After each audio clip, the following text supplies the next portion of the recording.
মাছে ভাতে বাঙালি, এমন কোনো বাঙালি নেই যে ইলিশ মাছ পছন্দ না করে। আর এর জন্যই মনে হয় আমাদের জাতীয় মাছ ইলিশ। আর বাঙালি যেহেতু ভর্তা প্রেমী, আমরা কিন্তু যে কোনো কিছুর ভর্তা খেতেই খুব পছন্দ করি। এখন এমন অনেকে আছে যে ইলিশের লেজ ভর্তা খাওয়ার জন্য মাওঘাট পর্যন্ত চলে যায়। ইলিশ মাছের লেজে যেহেতু কাটা থাকে, তাই বাড়িতে লেজ খাওয়া নিয়ে কিন্তু বেশ ঝামেলায় পড়তে হয়। আর এভাবে যদি ভর্তাটা বানিয়ে নেওয়া হয়, তাহলে কিন্তু ছোট থেকে বড় সবাই খেয়ে শেষ করবে।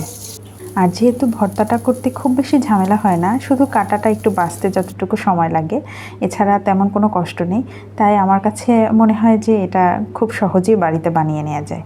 আমি আজকে ইলিশ মাছের লেজ ও সাথে আলু ভর্তা করেছি। আমি ভর্তার জন্য এখানে 2 পিস লেজ নিয়েছি।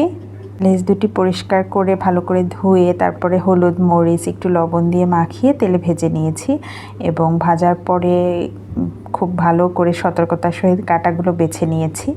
আর সাথে একটু আলু ভর্তা করব, এর জন্য আমি আজকে আলুগুলোকেও চাক চাক করে কেটে একটু হালকা লবণ হলুদ দিয়ে মেখে একটু ভাজা ভাজা করেছি। আলু ভাজিটা যেরকম করি ওটা আলু কুচিয়ে করি, আর এটা হলো আলুটা আমি গোল গোল করে কেটে তারপর ভাজি করেছি। এই ভর্তাটা খেতে অনেক বেশি ভালো লাগে। প্রথমেই আমি পেঁয়াজ ও শুকনো মরিচের ভর্তাটা আগে করে নিয়েছি। এরপরে আমি আলুগুলো, ভাজা যে আলুগুলো ছিল ওগুলোকে আগে ভালো করে ম্যাশ করে নিচ্ছি এবং পরে পেঁয়াজ এবং শুকনো মরিচের সাথে একটু লবণ, সরিষার তেল আর একটু ধনেপাতা দিয়ে তারপরে একসাথে মেখে নিব। আলু ভর্তাটা তো আমরা সিদ্ধ করে অনেকেই খেয়ে থাকি। আলু ভর্তা ম্যাক্সিমামই ওইভাবে করেই করে, কিন্তু নতুন আর কি এটা আমি ভিডিও দেখেই শিখেছি। এই আলুটা আগে ভাজি করে তারপরে একটু ভর্তা করলে না, এই ভর্তাটা খেতে অসাধারণ লাগে। আমার বিশ্বাস বাড়িতে এটা একবার করলে আপনারা বারবার এইভাবে করেই আলু ভর্তা খাবেন।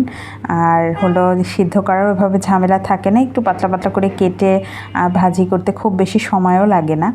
এরপরে আমি এই যে ইলিশ মাছের লেজগুলো যে বেছে রেখেছিলাম, সেই লেজের সাথে একটু ধনেপাতা আর শুকনো মরিচ আর সামান্য একটু সরিষার তেল দিয়ে তারপরে মেখে নিচ্ছি। আমি কিন্তু লবণ মাছ যখন ভেজেছি তখনই পরিমাণ মতো দিয়েছি এবং আর বাড়তি লবণের প্রয়োজন নেই।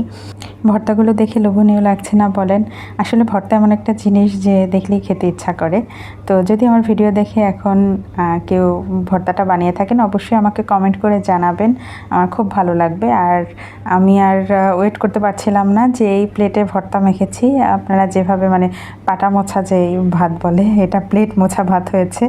তো এই তো মজা মজা করে ভাত খেলাম। যদি আমার ভিডিওটি ভালো লাগে একটি লাইক দিবেন এবং কমেন্ট করে অবশ্যই আপনার মতামত জানাবেন। ভালো থাকবেন সবাই। আল্লাহ হাফেজ। আসসালামু আলাইকুম।